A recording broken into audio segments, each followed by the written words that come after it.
महाकाल की सवारी के दौरान भक्तों पर थूकने के मामले में शहर काजी खलीकुर रहमान ने पत्रकार वार्ता ली। उन्होंने पुलिस प्रशासन और निगम के अफसरों पर मुस्लिम समाज को निशाना बनाने का आरोप लगाया।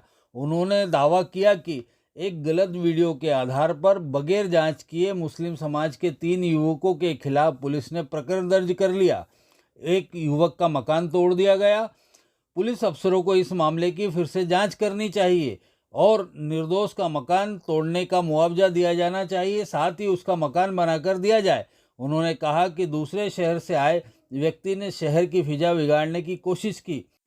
उन्होंने कहा कि हमें न्यायपालिका पर भरोसा है। पहले भी एक मामले में न्यायपालिका ने न्याय किया है, यह मामले में भी न्याय मिलेगा। उधर एसपी ने इस मामले में कहा कि निगम की रिपोर्ट के आधार पर मकान तोड़ा गया, सही कार्रवाई हुई।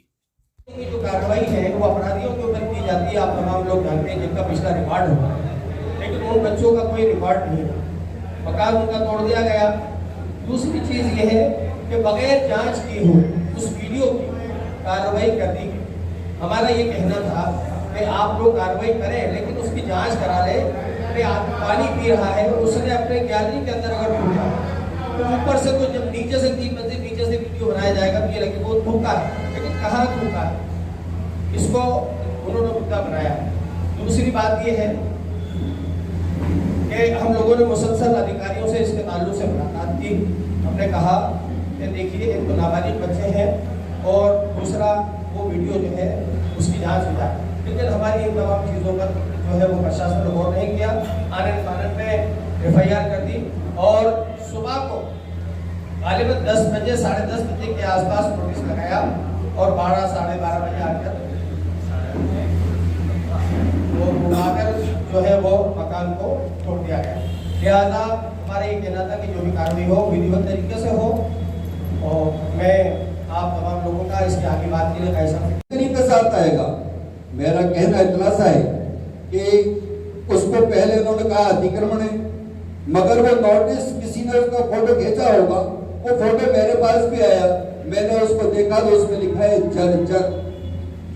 अरे मेरे भाइयों ये तो बता दो मुझे कि वो मकान तुम्हें अगर जर्जर दिख रहा है तो शहर का बहुत सारा हिस्सा ऐसा है जिससे महाकाल की सवारी निकलती है, वो कई गुना ज्यादा जर्जर है। तो क्या प्रशासन उसके लिए आराम कर रहा है?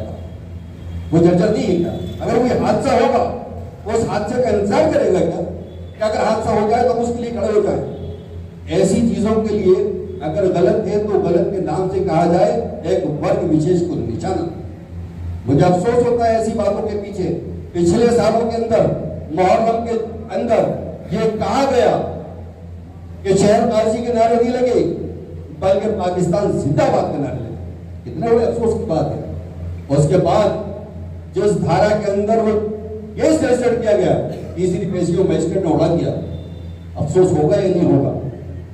क्योंकि आपने एक वर्ग विशेष को निशाना बनाया। और अफसोस ये है कि ये हम जिस चश्मे से देख रहे हैं, अरे अजीब और गरीब बात तो ये है कि आप जिस सीट पे बैठे हो वह हर शख्स आपके लिए बराबर है। अगर उस चश्मे के नंबर अलग अलग हो जाएंगे तो आप बता दीजिए कि कौन आदमी किस तरीके से बैठ पाएगा।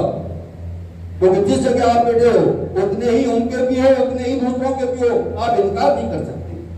आज शहर में काजी हूं, अगर मैं किसी पठान के लिए अलग फैसला करूंगा और एक अंसारी के लिए, एक निचली जात के लिए अलग फैसला करूंगा तो क्या कौन मुझे मानेंगी इस बात के लिए? मुझे अफसोस होता है ऐसी बातों के पीछे अगर इस तरीके की बातें होती हैं।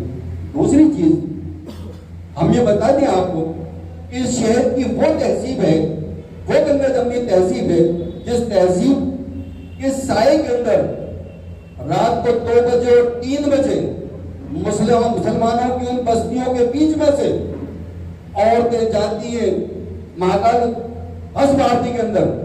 ये तो बता दो कि आज तक कोई एक ऐसा रिकॉर्ड आया हो सामने कि मुसलमानों की बस्ती के अंदर ऐसा हो। अब तो ये है कि वो एक वर्ग विशेष टारगेट नहीं हो रहा बल्कि उज्जैन शहर टारगेट हो रहा है।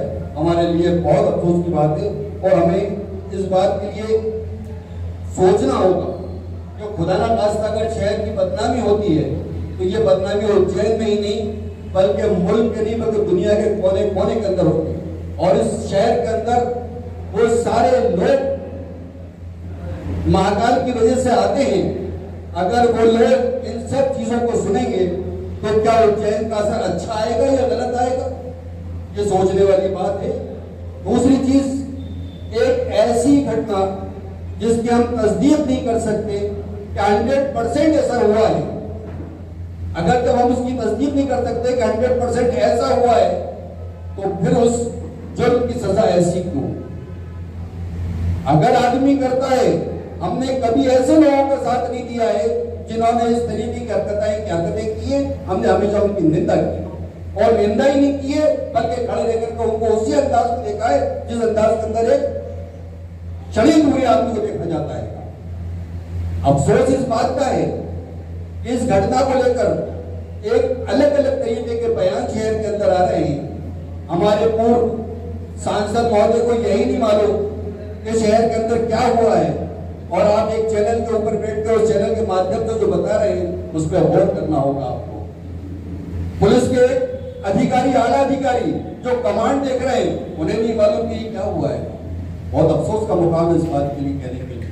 मैं कहना चाहता हूं इस बात के लिए, जिससे पूछो, कोई कहता है कि उस अतिक्रमण का तोड़ दिया गया, कोई कहता है उस शरारत की वजह से तोड़ दिया गया। सही तो बता दो क्या है, जो सही है वो तो बता दे कि है।